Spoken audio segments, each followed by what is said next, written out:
Magandang araw po. Andito na naman po ako, ang inyong kaibigan, si Ana Clarissa Dumalaon, Teacher Ana, Ma'am Clarissa, Ma'am Cla. At samahan niyo po ako sa pag-aaral natin ng isang buong linggo sa ating seryeng Jesus Teaches Me How To, kung saan po tayo po ay matututo kung paano po ba natin tuturuan ang ating mga anak sa pag-aaral. At sa mga estudyante naman, ano ba ang best na gawin natin para tayo ay mag-benefit sa online distance learning na ating nararanasan po ngayon. Alam naman po natin na sa pag-aaral, syempre po, meron tayong mga assignments, meron tayong mga projects, written works, at performance test na po ang tawag natin sa kanila. Dati po ang tawag natin nung tayo'y bata-bata, quizzes at practical. Ayun po, performance task and written works. And most of the time po, ang mga assignments po natin ay research-based. So, kailangan nating hanapin. So, ano po ba ang tinuturo sa atin ni Jesus kung paano maghanap ng tamang references at tamang mga resources sa ating mga schooling? So, let me present my screen po. Yan. So tonight's topic, Jesus teaches me how to use appropriate references. So when we say use, gumamit, isite, gamitin bilang pag-aaralan, appropriate, tama sa ating edad, tama sa ating subject, of course, and tama sa kung ano mang content ang hinahanap natin, and the references. So, ang sabi po dito, reference is the use of a source of information in order to ascertain something. Para malaman natin ang tungkol sa isang bagay, gagamit tayo ng mga source of information na tinatawag na references. Dati po, para makakuha ka ng reference, naabutan ko rin po ito. You have to go to the library and look for books. So, ikakatalog mo yan, itatanong mo sa librarian, nasan yung book na hinahanap mo. And then you interview other people. So, pupunta pa ako kung saan-saan. Kailangan pa minsan pumunta ka sa barangay captain, or sa pastor, or sa sino mang kakilala ng magulang mo para ma-interview mo sila for your assignment. And you have to watch the news. Aabangan mo, 6 p.m. ng gabi, aabangan mo yung news sa Channel 2 or sa Channel 7 para makuha mo yung information. Or early in the morning, kinabukasan, you have to buy the newspaper bilang reference mo. But today, it's very easy and convenient to find resources because of the internet. So sabi nga po dito, internet has a lot of information that students and parents can use. Aminin po natin mga magulang, lalo na po yung mga nahihilig po dyan na mga halaman, mga plantito at plantita. Paano ba mag-alaga ng ganitong halaman? Ano bang tawag sa halaman na ito? We use the internet, either si YouTube or si Google, to find information. Same for the students. Pag may assignment sila, get their gadgets, Google, tapos andyan yung information nila. Learning something is just a click away. So, wala na po tayong rason na sasabing hindi ko yan alam or hindi ko kayang aralin because everything is already based in the internet. Kami pong mga teacher, ganun din. Dati we have to go sa seminars, pupunta kami doon ng 8 to 5 or 8 to 6 for 1 week or 2 weeks para matuto. Pero ngayon, sa internet, asynchronous po ang tawag namin kung saan ito yung module, aaralin namin ng sarili namin and then sasagot lang po kami ng mga task. So internet really has done a great job in making learning fun and easier in that context. Pero po, alam natin that there is danger in using the internet because there are many misinformations. Ibig sabihin, mali yung nakasulat na mga impormasyon sa kanila. And sometimes, they even give inappropriate contents. Kunyari, ang hinahanap mo tungkol sa mga bayani. Ibibigay sa yung bayani, taga-ibang bansa, or mga bayani ng mga games. That's misinformation. For inappropriate contents naman, pornography is there. Tapos pag na-click mo yung isa, wala na, sunod-sunod na yan. And then jokes and memes na hindi naman tama sa inaaral mo, they are there in the internet. So there is a danger in finding information from the internet. Kaya po aaralin natin ngayong gabi, mga magulang, importante din pong malaman po ninyo ito kasama ng inyong mga estudyanteng anak. How do we use the internet properly and effectively as a reference for gaining information? Meron po tayong mga dapat sundin na mga rules para po tayo ay hindi maligaw sa ating paghahanap sa internet. Number 1, parents, spend time online with your child. Yan, spend time. Hindi po natin hahayaan ang mga anak natin na mag-research ng sa kanila lang. If my daughter has an assignment, usually siya lang gumagawa. But I make sure nakatabi ako, andun ako, para pag may tanong siya, masasagot ko, para nakikita ko yung browser niya, kung tama ba yung pinapanood niya, appropriate pa ba sa age niya, sa kanyang pagkakilanlan, so tama pa ba yung nakikita niya sa YouTube or sa Google, or yung mga apps na download niya, tama ba na pang school iyon. Importante pong alam natin yung ginagawa ng ating mga anak on the internet. Number 2, help your child to locate appropriate internet websites. Ituro po natin sa kanila kung paano maghanap. Kung tayo pong mga magulang ay hindi marunong, siguro naman po pwede nating iscan ng mabilis yung pages. Mababasa naman po natin ng agad skimming or scanning the page para malaman natin kung appropriate ba yun sa ating mga estudyante. Depende sa edad nila, of course. Number 3, discern if the information is reliable or not. May isa pa po pala ako naalala. If you are studying in private schools po, yung mga anak nyo ay nasa private, meron po silang books, tas meron po dong QR code minsan or web page na pwede nyong puntahan na yung book po ang nagsasabi para makakuha kayo ng ibang information. Tayo po nasa public school system, sa government schools, yung mga module po natin nakukuha, sa likod nun po ay may mga references na internet-based. So, pwede po nating puntahan yun. At least po, dun tayo makakasure na yung pupuntahan natin ay tama. So, balik po tayo sa number 3, no? Discern if the information is reliable or not. Isipin natin, ito bang nagsulat na ito ay reliable?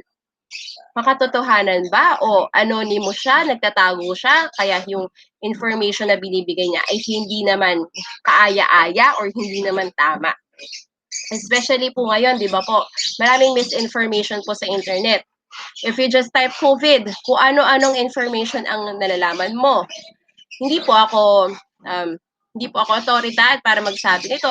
Pero mababasa mo naman po talaga na may mga fraud or peking mga websites na nagtuturo ng kung ano-ano. So, kailangan alamin natin kung yung information ba na nakukuha natin ay tama. Number 4, compare information from one source to another. Importante po ito. Hindi porket nakita mo sa isang page, yun na agad yung pagbabasihan mo. It is better to sa web nga po, di ba, surfing the web. Ibig sabihin po, pupunta ka po sa iba't ibang pages. Excuse lang po Yan. Pupunta ka po sa iba't ibang pages to compare the information. And from there, kung makikita mo naman doon kung ano yung pattern at kung ano yung laging lumalabas. Ibig sabihin po, yun yung mas tama. Yan. Consider using filters to block your child from accessing sites that may be inappropriate. Parents, aralin niyo po ito, lalo na po kung ang estudyante po ninyo ay bata pa, na hindi pa nila ma-discern kung ano yung tama at mali sa internet. So, mag-filter po natin. Sa YouTube po, meron pong filter, yung kids only, kung saan hindi sila makakita ng mga adult contents. Like yung SPG, karahasan, sexual, horror, tema, lengguwahe, yan. Yung mga ganun po. Pwede po nating i-filter yun sa mga gadgets. Lalo na po kung may sariling gadget na yung anak natin. Number 6, teach your child rules for using the internet safely. Hindi po natin sila basta-basta hahayaang mag-internet. Ituro po natin sa kanila. Hindi naman po kasi nila alam yan. Tayo rin pong magulang, di ba? Hindi rin naman po natin alam yan. But we learn as we go. Yan. So para din po sa protection po nila, kung ano yung dapat at hindi dapat nilang gawin sa internet, ito po, may nilista po akong ilan dito. The first one is, do not tell anyone her or his password. Ang mga estudyante po ay may account na, may email address, may Facebook account, Messenger account, YouTube account, Google account, kung ano pa man. It is very important that you tell them not to tell anyone their password. Kahit po sa kaibigan nila, or lalo na sa strangers po, ako po, I know the password of my kids. Siyempre, kasi ako yung nag-i-input and output ng kanilang mga gawa sa internet. So, importante po na ituro natin sa kanila na huwag ibibigay ang password kung kani-kanino. Number 2, do not use bad language or send cruel, threatening, or untrue email messages. Ngayon po, hindi naman na tayo masyadong ma-email. But instead, we are focused on instant messaging. Yan, tawag po natin ay direct messaging or PM. So, turuan po natin sila na huwag magsabi ng masasama. Katulad nga po nung nakaraan nating discussion na ang tinuro po natin at pinag-aralan ay tungkol sa kind language or sa kindness sa pagsasalita ng pagiging mabait at huwag maging bully. Number 3, do not give out any personal information including her name or the names of the family members, home address, phone number, age, or school name. Mga magulang, I know, kapag nasa top yung anak natin, tuwang-tuwa po tayo and we post the card and the top, 1 to 10, yung achievement ng anak natin. Pero po mag-ingat po tayo na hindi natin basta ipopost po ang mga information na ito. At ituro din natin sa mga anak natin na wag basta magbibigay ng information po. Lalo na po ngayon, napakadaling mahak ng system. So, if you want to post the name of your child or yung achievement niya sa school, burahin nyo po or i-blur po ninyo yung mga kaklase po niya. Kasi hindi natin alam yung pinagdadaanan ng mga classmates po nila. We have students like that po. They are using pseudonyms or fake names. Kasi po, may family, po sila, protection system, ang tawag nga po namin. So, syempre po, we have to abide by the rule na hindi natin basta-basta i-give out yung information nila. And of course, do not arrange to meet a stranger that he or she has talked with in an online chat room. Huwag po natin sila hayaang makipag-eyeball. During my high school years po, uso po ang eyeball. Marami po akong kilala na nag-eyeball, nagiging jowa nila, pero hindi kasi tayo sure. There is a term called grooming, kung saan yung matandang lalaki, nagpapanggap na batang kaedad ng anak natin, liligawan niya, tapos pag nagkita sila, yung pala, ang tanda-tanda na. And we know as parents yung danger ng ganitong bagay. So, let us protect our kids from that. Nowadays, people go to the internet to look for information and to seek wisdom. Minsan po, sa pagkabisi ng mga magulang, ang mga bata, tatakbo sa internet. How to deal with stress? How to deal with like this and like that? Imbis na magsumbong sila sa parents or humingi sila ng advice, minsan sa information, kinukuha lang nila kay Google or kay internet. Ang danger po doon, hindi na ba nila kilala yung mga taong nagbibigay sa kanila ng mga information. So, ang tendency, baka maling information at maling advice yung maibigay po sa kanila. Kaya nga po, dapat pinag-iingat po natin sila. At ano nga po ba ang tinuturo ni Jesus about looking for information and wisdom? We know that the Bible talks about wisdom very much. And it says in Job 28:28, behold, the fear of the Lord, that is wisdom, and to depart from evil is understanding. So once na matakot daw tayo sa Diyos, may takot tayo, ay magkakaroon tayo ng wisdom.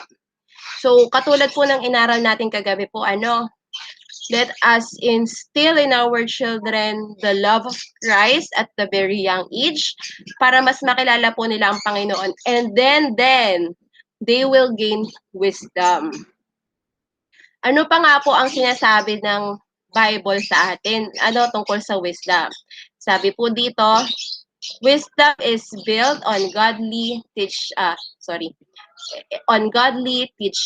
So, para daw po magkaroon ng wisdom tayo at tama yung information na makuha natin kung saan-saan, kailangan may wisdom tayo na galing sa pagtuturo natin sa ating mga bata or sa ating pag-aaral tungkol sa salita ng Diyos. Sabi po dito, my son, do not forget my teaching, but keep my commandments in your heart. For they will prolong your life many years and bring you peace and prosperity. Let love and faithfulness never leave you. Bind them around your neck. Write them on the tablets of your heart. Then you will win favor and a good name in the sight of God and man. Kung ang turo po ng Panginoon ang siyang nangunguna po sa atin at nagpapatakbo sa ating buhay, wisdom comes. And in that wisdom, malalaman po ng ating mga bata, ng ating estudyante kung ano yung best na gagawin po nila when it comes to learning. Number 2, wisdom is rooted in the trust in God. So, importante po na ang tiwala ng mga bata, tiwala po natin mga magulang ay sa Panginoon. We don't just simply trust the system, but we trust that God will lead us to what is right. Sabi nga po dito, trust in the Lord with all your heart and lean none on your own understanding. In all your ways, submit to Him, and He will make your path straight. Number 3, wisdom rewards obedience with blessings. Kasi po, di ba po, may mga instances sa buhay natin na kailangan tayo magdesisyon. And that decision is based on obedience. Marami pong ganyan sa Bible. Na sabi nga po, di ba, obedience is better than sacrifice. So, kailangan we obey. And with wisdom, you become obedient. And with obedience, it comes with blessing. So, do not be wise in your own eyes. Fear the Lord and shun evil. Huwag tayong umasa sa sarili po natin. Ano po? This will bring health to your body and nourishment to your bones. Honor the Lord with your wealth, with the first fruits of all your crops. Then your barns will be filled to overflowing and your vats will brim over the new wine. My son, do not despise the Lord's discipline and do not resent his rebuke. Because the Lord disciplines those He loves, as a father, the son He delights in. No po, pag tayo daw po ay parang nakakaramdam na dinidisiplina ng Panginoon, matuwa po tayo dahil ibig sabihin mahal tayo ng Panginoon. Nung maliit po ako, lagi ko po itong naalala na kapag ikaw ay parang nahihirapan na sa school, parang bakit Sabado na naman or bakit may activity na naman na hindi ka maka-join. Tapos yun yung test sa akin, no? Will I follow what God teaches me or pangunahan ko na lang Panginoon, gawin ko na lang gusto ko. But then I feel na I'm tested because God loves me. Pag hindi ko nararanasan yung any form of test like that, para sabi ko, wait, am I so far away from God na hindi niya na ako mapansin? And then I pray. So, kung gusto po nating mabless, sa mga estudyanteng nakikinig, if you want to be blessed, obey the Lord first. Yan. So, tandaan po natin, the Bible is the ultimate reference if you have any question. During my 4th year in high school, we have a term paper at ang topic pong binigay sa akin ng aming teacher ay Bible.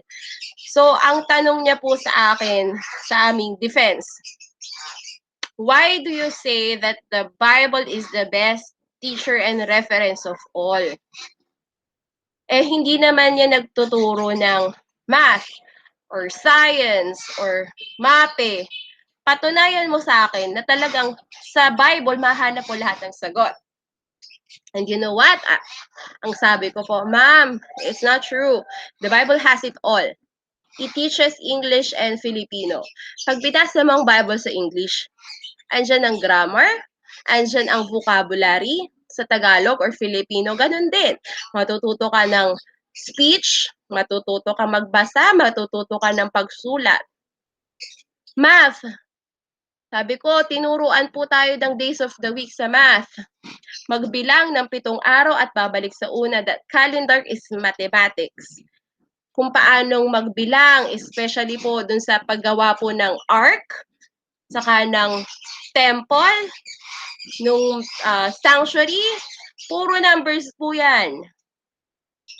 Science, of course, nature is there. Maraming parables about nature. PLE, about food.